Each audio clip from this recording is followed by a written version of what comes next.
Ngayon, isingit po natin ito mga kababayan. Ano na po nangyari dito mga kababayan? Chuchu pala yan! Chuchu pala yan! Chuchu pala yan! Chuchu pala yan! Chuchu pala yan! Hipak na po si Barbie Duterte. Grabe po. Hindi po to adik ha. Aray ko.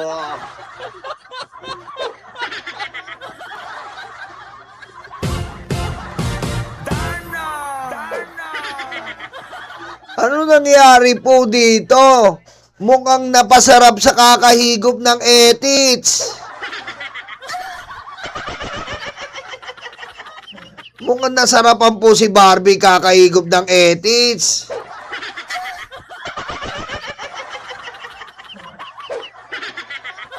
Grabe! Patang-pata na yung katawan.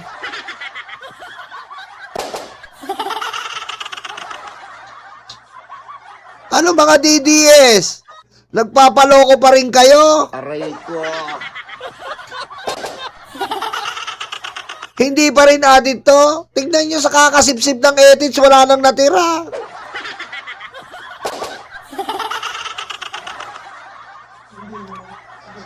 Grabe oh. Sasabihin ng mga DDS, hindi adik yan, hindi adik yan. Aray ko. Oh, tangina, tignan nyo naman to sa itsura ni BBM. Tangina, hindi adik to, tignan mo. Kala mo umigop ng 10 etits eh. Aray ko. Chuchu pala yan! Chuchu pala yan! Chuchu pala yan! Chuchu pala yan! Chuchu pala yan! Baste, tama na, baste. Huwag mong panay-panayin.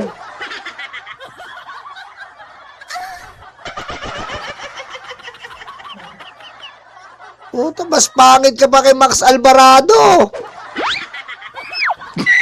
Baka dumating po ang pagkakataon, mapalitan si Dr. Jose Rizal. Ang maging national hero natin ay si Pangulong Duterte. Aray ko. Ano ang gagawin mo kapag nalaman mong may kapatid ka sa labas? Papasukin ko.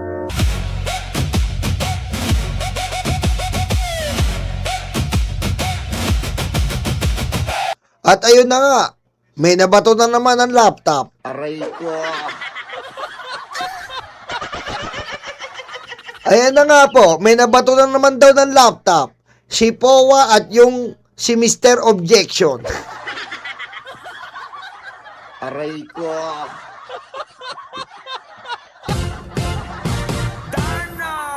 Kahapon mga kababayan, bukod sa kinausap po ang mga senador, kinausap po ang mga depensa, kinausap po ni Sara ang mga depensa dahil po si Sulaika,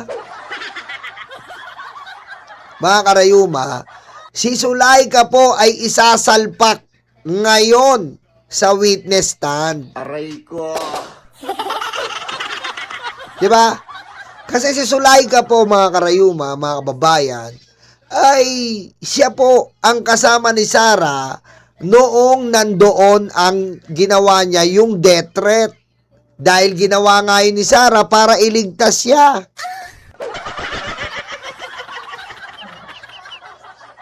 Ngayon, kabadong-kabado po si Sara ngayon dahil ang kinakamay niya na si Sulaika de Fengera Aray ko.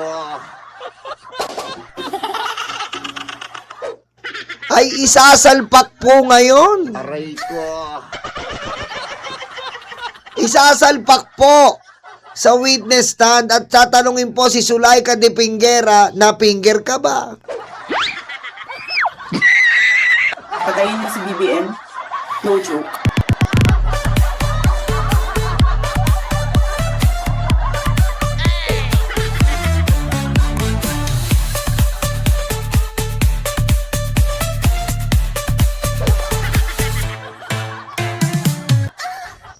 Diba? Tatanungin po ngayon sa witness stand mamaya po sa impeachment kung na-finger ba.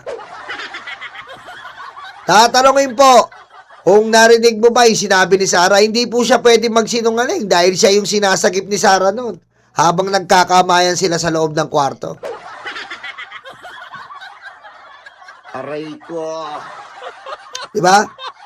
Yan po, mamaya ang abangan natin. Doon po nagpunta si Sarah para protektohan na naman si Sulaika. Dahil Sulaika, hindi pwedeng arte-arte ka sa impeachment court. Tanga. Hindi pwede kayong arte-arte ka, impeachment court na yan. Tanga ka. Hindi na hearing yan. Hindi na hearing yan, Sarah. Hindi na hearing yan, Sulaika de Pinguera. Aray ko. Putik, korte na yan. Huwag kang arte-arte dyan, tutuluyan ka talaga. Di ba? At siyempre, sino po ba may kasalanan? Ito po talaga may kasalanan nito eh. Ayan po may kasalanan. Dahil ito po ang nagtanong. Aray ko. Ito pong baklita na to ang nagtanong kay Sara Duterte. Ha? Si Mauricio. Ito pong si Princess Mauricio ang nagtanong.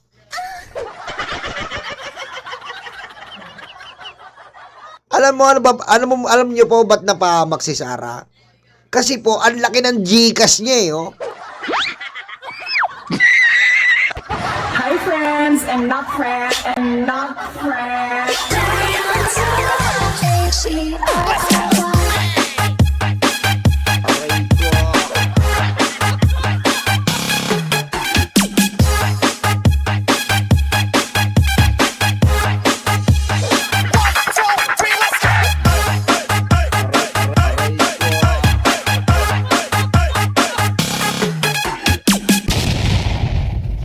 Yun ang nagpahamak kay Sara Duterte. Ang laki ng Gcash mo, Mauricio.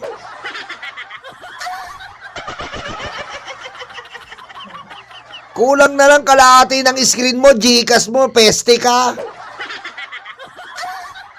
Aray ko. Oh, tingnan mo, ang laki ng Gcash ni Princess Mauricio.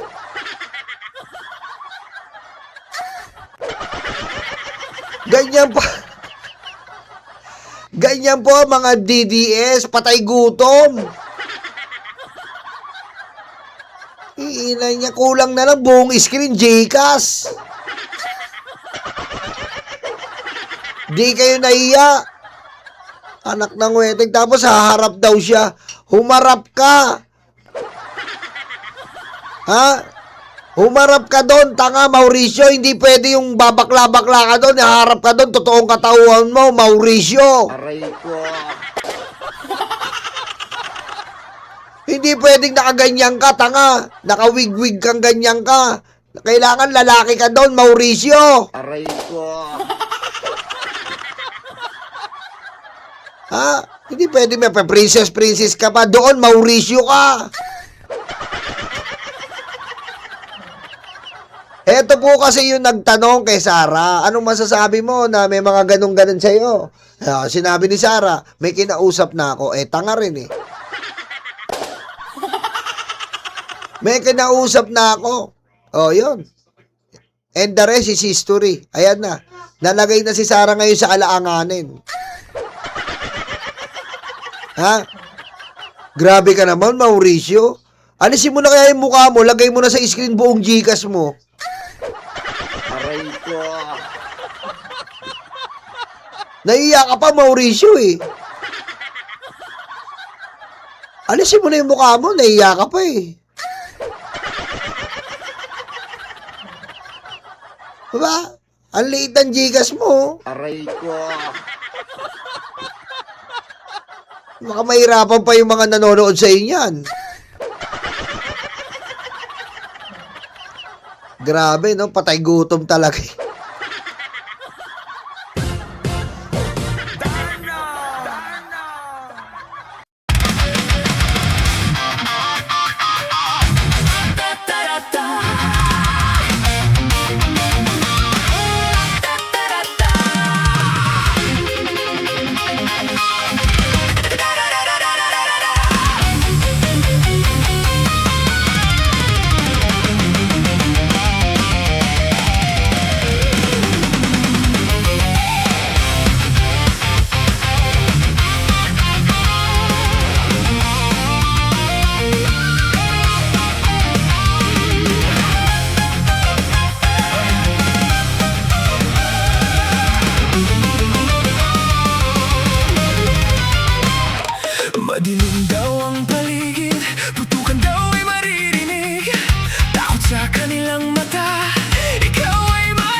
yan hindi inisip.